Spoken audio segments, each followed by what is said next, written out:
Žena, ktorá si vyberie vôňu červenú, alebo ju má ako jej prirodzený archetyp, je to žena, ktorá potrebuje sa prejavovať fyzicky, potrebuje veľa energie dávať von zo seba, čiže veľa športuje, obvykle sú to športovkyne, majú aj takú pevnejšiu muskulatúru. Je to žena, ktorá je kamarátka, ktorá je priamočiara, tá vám povie, tá sa neserie, povie vám presne veci na rovinu. Nebude chodiť okolo horúcej kaše.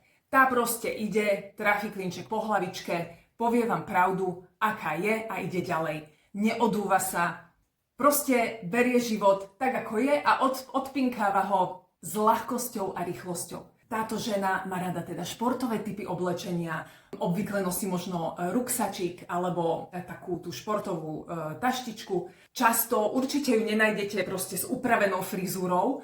Žena, ktorá má vnútorný archetyp vône red, si skôr dá vlasy tak, aby jej nezavadzali, čiže do copu. Preferuje športové oblečenie, tenisky alebo topánky, ktoré sa ľahko obúvajú, v ktorých sa cíti predovšetkým komfortne, aby jej veci nezavadzali. Určite nenosí nejaké strapce alebo čo. Nosí čisté tvary, čisté línie, rifle, tričko pásikavé, ten námornícky štýl jej pristane. Pristanú jej svieže farby, presne táto červená, žltá, zelená, modrá, tmavomodrá, jasné farby. Kvetinky určite nie, na túto ženu s kvetinkami nechoďte. Táto žena potrebuje čisté línie, čisté strihy, nič jej nesmie zavadzať, takže toto je žena red.